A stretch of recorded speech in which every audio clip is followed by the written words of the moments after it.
Bonjour, aujourd'hui je tiens à vous parler d'une notion que je trouve très importante, la frugalité. Vous en avez sûrement déjà entendu parler si vous vous intéressez à l'alimentation. Cette notion de frugalité est réputée parce que on sait que c'est très bénéfique pour la santé et pour la longévité. On l'a observé chez les hommes, par exemple dans l'alimentation traditionnelle crétoise, à Okinawa, mais on observe les mêmes caractéristiques à divers endroits de la planète. Et d'un autre côté, chez les animaux. Très étudiée chez les animaux, cette notion-là. La dernière étude importante en date, c'est sur les singes, où on voit qu'en fait, les animaux à qui on donne une alimentation réduite en calories de 20-30%, on voit une amélioration de la santé lorsqu'ils sont malades, et surtout, on voit un entretien de la santé prolongé dans le temps, donc une bonne santé longtemps jusqu'à un âge avancé. Alors la frugalité, souvent, quand on parle de frugalité, on se focalise uniquement sur les calories, c'est restrictions caloriques. Et c'est vrai que c'est un point important, parce que plus on a des calories, plus on demande un travail digestif important, plus on a de calories, plus il faut faire travailler le corps pour brûler ces calories, et par conséquent, on génère du déchet. Ça c'est tout à fait normal, plus il y a de calories, plus ça te fait travailler l'organisme. Donc on va fatiguer, encrasser nos tissus et aboutir finalement à un état de santé précaire prématurément. Pour moi, la frugalité, c'est un petit peu plus complexe que ça parce que beaucoup de personnes qui essayent simplement de réduire les calories vivent dans la frustration, des difficultés, et au final, on peut atteindre une certaine frugalité déjà beaucoup plus simplement. Alors, la notion de frugalité, pour moi, je vais vous donner ma vision, ça n'est pas que les calories. La frugalité, pour moi, ça se joue sur le métabolisme. Plus vous avez un apport calorique élevé, plus vous allez stimuler le métabolisme. Mais par exemple, on peut faire travailler le métabolisme par rapport au choix des aliments. Certains aliments, les sucreries par exemple, les produits à index glycémique très élevé favorisent aussi le métabolisme.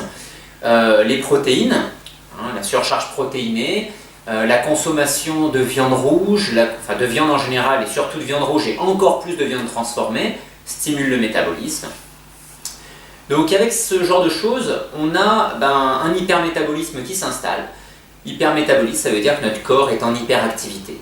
Et donc forcément, hyperactivité, c'est-à-dire qu'on va encrasser beaucoup plus vite les tissus.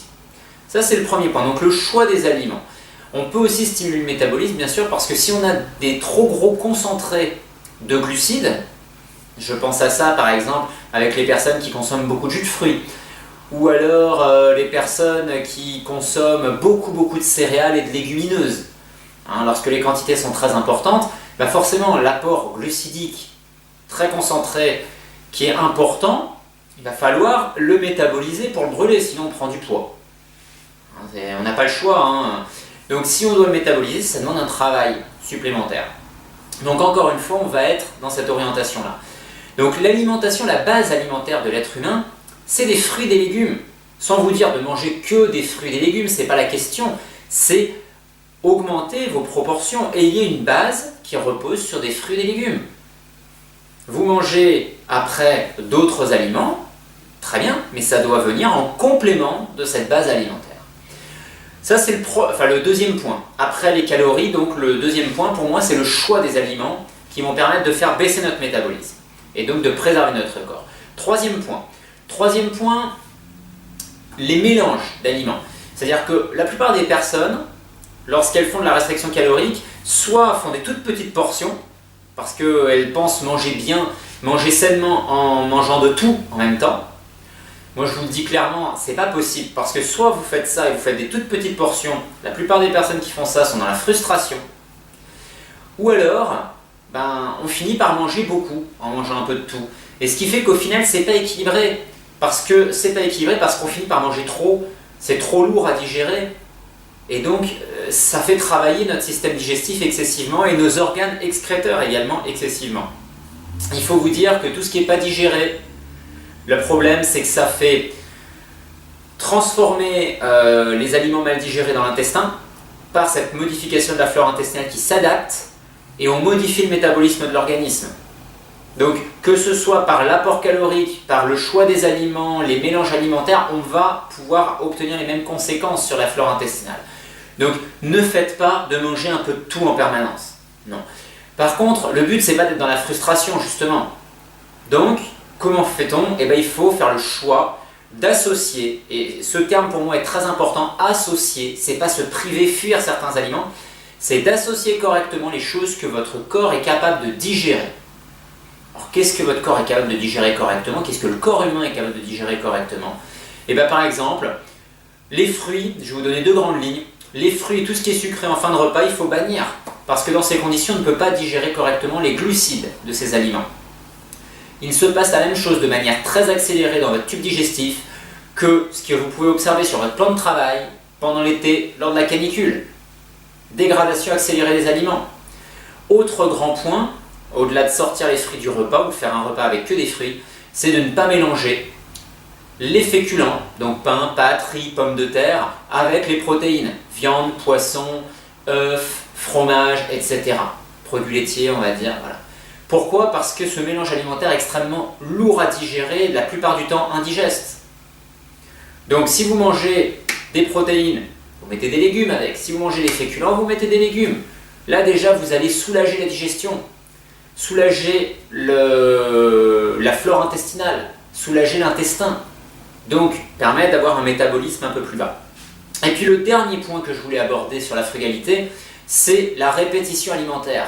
Certaines personnes qui mangent régulièrement 4, 5, 6 prises alimentaires par jour, surtout avec des aliments lourds à digérer, sont des fois en digestion de 7h du matin à 23h le soir. Donc vous êtes en digestion permanente. Et là, ça pose un problème parce que le corps il se fatigue prématurément. Si vous digérez mal, parce que les personnes dans ces conditions généralement digèrent mal, sauf s'il y a des prises alimentaires très très frugales, mais ça c'est assez rare, qu'est-ce qu'on va avoir? Fatigue bien sûr des organes digestifs et puis fatigue des organes excréteurs, foie, rein principalement. Donc on va observer une chose inéluctable, c'est dégradation prématurée de l'état de santé. Et aujourd'hui on voit d'ailleurs beaucoup de personnes qui ont moins de 60 ans qui ont des problèmes chroniques importants. Donc la frugalité ça se joue déjà sur ces 4 points. Les calories, les mélanges alimentaires, le choix des aliments, la fréquence. À savoir que lorsqu'on prend des sodas, des jus de fruits, ce sont des boissons, mais ce sont des aliments également. Donc ça rentre dans la fréquence alimentaire. Et puis le dernier point pour moi au niveau métabolique, c'est le stress. L'état de stress, ça peut être un stimulant métabolique. Alors on ne peut pas annihiler le stress, puisque le stress c'est quelque chose de vital. Mais par contre, vis-à-vis de l'alimentation, si on arrive à s'apaiser un peu, à ne pas être dans la frustration, dans la culpabilité en permanence, déjà on va réduire son état de stress. Donc la frugalité, pour moi, ça se joue aussi par rapport à sa perception de l'alimentation. Ayez une relation plus saine. Essayez de construire votre alimentation pour qu'elle soit déjà plus frugale au niveau des mélanges alimentaires, au niveau de la fréquence alimentaire, au niveau du choix des aliments. Et vis-à-vis des quantités, d'une manière générale, par rapport à votre relation aux aliments, essayez peut-être de réduire un petit peu, mais de manière à ce que vous soyez apaisé avec ça. Et l'alimentation d'aujourd'hui ne sera pas la même que dans 6 mois, dans 1 an, dans 2 ans, parce que c'est d'une part dynamique, en fonction des saisons, en fonction de vos activités, et d'autre part, vous allez progresser. Donc la frugalité, elle ne se fait pas, pour moi, en disant je vais réduire du jour au lendemain 30% de mon alimentation en calories.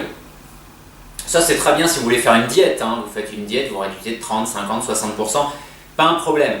Mais durablement, c'est compliqué. Par contre, vous pouvez dire, je vais commencer à réduire un petit peu, je vais faire régulièrement des diètes. C'est vrai que quand on fait des diètes, on a tendance derrière, si on le fait correctement, à manger un peu moins. Donc au final, l'un dans l'autre, entre les journées qui sont normales, un peu plus copieuses, et les journées de diète qui sont en restriction alimentaire, on a un bilan qui fait que c'est frugal. Donc ça peut être des fois beaucoup plus facile à envisager que d'être dans la restriction permanente. Donc voilà un petit peu ma manière de voir la frugalité. J'espère que ça vous aura un petit peu aidé à éclaircir ça et surtout à vous apaiser vis-à-vis d'une alimentation frugale, parce que je vois beaucoup de personnes qui sont pas en paix avec elles-mêmes vis-à-vis de cette alimentation et de la frugalité. Je vous retrouve très bientôt pour d'autres vidéos. Passez une bonne journée.